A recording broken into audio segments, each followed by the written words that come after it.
നമുക്ക് ഇനി നോക്കാനായിട്ടുള്ളത് NIOS +2 business സ്റ്റഡീസിലെ chapter 12 ആണ് long term source of business finance. അതായത് ലോങ് ടേമിൽ നമുക്ക് എന്ത് ചെയ്യാം, അതായത് സെക്യൂരിറ്റീസൊക്കെ ഇൻവെസ്റ്റ് ചെയ്യാം. അതിനനുസരിച്ച് നമുക്ക് എന്താണ് ഇൻട്രസ്റ്റ് കിട്ടുന്ന സെക്യൂരിറ്റീസ് ഏതൊക്കെ, അതെങ്ങനെയൊക്കെയാണ് എന്നതാണ് നമ്മൾ നോക്കാൻ പോകുന്നത്. അപ്പോൾ ആദ്യം നമുക്ക് നോക്കാം സ്റ്റോക്ക് മാർക്കറ്റ്.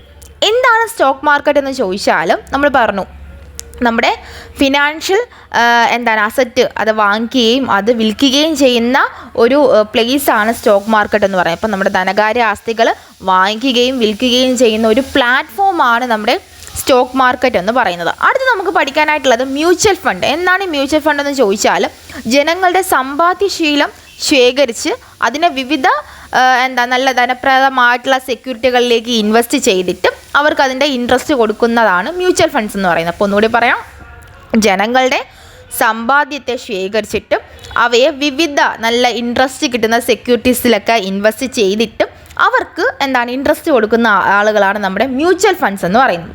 ഇനി അടുത്ത് നമുക്ക് നോക്കാം എന്താണ് ഫോറിൻ ഡയറക്റ്റ് ഇൻവെസ്റ്റ്മെൻറ്റ്. അതായത് നമ്മുടെ ഇന്ത്യൻ കമ്പനികൾക്ക് ആഗോള വിപണിയിൽ നമുക്ക് ലാഭം കിട്ടാനായിട്ട് സഹായകരമാകുന്ന ഒന്നാണ് നമ്മുടെ ഫോറിൻ ഡയറക്റ്റ് ഇൻവെസ്റ്റ്മെൻറ്റ് എന്ന് പറയുന്നത്. ഇതിന് നമുക്ക് 2 തരത്തിലുള്ള ഡോക്യുമെൻറ്റ്സ് ആവശ്യമാണ്. ഒന്നെന്ന് പറയുമ്പോൾ GDR എന്ന് പറയുന്ന ഡോക്യുമെൻറ്റും നമ്മുടെ ഇന്ത്യയിലെ താമസക്കാരല്ലാത്ത ആളുകൾക്കാണ് വേണ്ടത്. പിന്നെ വേണ്ടത് ADR എന്ന് വെച്ചാൽ എന്താണ്, അമേരിക്കൻ ബാങ്ക് നിക്ഷേപകർക്ക് കൊടുക്കുന്ന ഒരു സെക്യൂരിറ്റിയാണ്. അപ്പോൾ ഈ 2 പ്രധാനപ്പെട്ട രേഖകൾ നമുക്ക് ഫോറിൻ ഡയറക്റ്റ് ഇൻവെസ്റ്റ്മെൻറ്റിന് ആവശ്യമാണ്. അടുത്ത് നമുക്ക് നോക്കാം എന്താണ് എക്സിം ബാങ്ക്. എക്സിം ബാങ്ക് എന്താണെന്ന് വെച്ചാൽ ഇറക്കുമതിക്കും കയറ്റുമതിക്കുമായിട്ട് ആവശ്യമായിട്ടുള്ള ധനസഹായങ്ങൾ പ്രൊവൈഡ് ചെയ്യുന്ന സ്ഥാപനമാണ് ഈ എക്സിം ബാങ്കുകൾ എന്ന് പറയുന്നത്. നമുക്കെന്ന് വെച്ചാൽ ദീർഘകാല അളവിൽ നമുക്ക് ധനസഹായങ്ങൾ നൽകുന്ന ഒരു ബാങ്കുകളാണ് ഈ എക്സിം ബാങ്കുകൾ എന്ന് പറയുന്നത്. അതേപോലെ തന്നെ എന്താണ് NBFC, non banking financial companies. ഇതെന്ന് വെച്ചാൽ നമ്മുടെ വിപണിയിൽ സേവനങ്ങൾക്കൊക്കെ നിയമപരമായിട്ടുള്ള ഒരു പരിരക്ഷ നൽകുന്ന ഒരു തരം സ്ഥാപനങ്ങളാണ് NBFC എന്ന് പറയുന്നത്. ഇതും നമ്മുടെ റിസർവ് ബാങ്ക് ഓഫ് ഇന്ത്യ അവരുടെ ആ ഒരു നിർദ്ദേശപ്രകാരം ഉണ്ടാകുന്ന സ്ഥാപനങ്ങളാണ് NBFC എന്ന് പറയുന്നത്.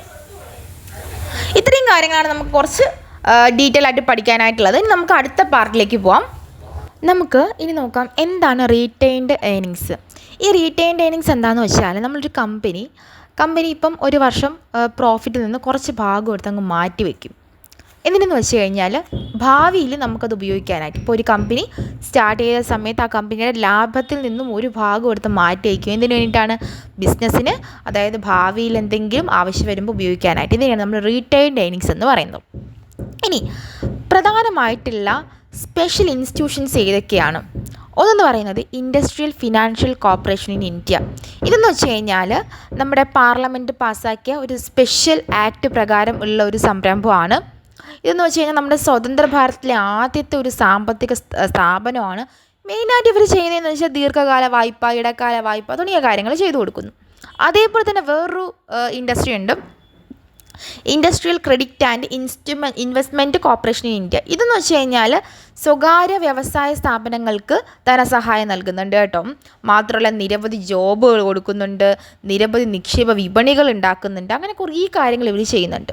പിന്നെ നമുക്ക് നെക്സ്റ്റ് നോക്കാം എന്താണ് എക്സ്റ്റേണൽ ബോറോയിങ്സ്. എക്സ്റ്റേണൽ ബോറോയിങ്സ് എന്താണെന്ന് വെച്ചാൽ വിദേശ മൂലധന മാർഗം, അതായത് ദീർഘകാല അളവിൽ നമുക്ക് ഈ ലോണ് കാര്യങ്ങൾ ലഭ്യമാക്കുന്ന ഒന്നാണ് ഈ എക്സ്റ്റേണൽ ബോറോയിങ്സ് എന്ന് പറയുന്നത്. അപ്പം ഇത്രയാണ് നമ്മുടെ 12ാമത്തെ ചാപ്റ്റർ നിങ്ങൾക്ക് പഠിക്കാനായിട്ടുള്ള കാര്യം എന്ന് പറയുന്നത്.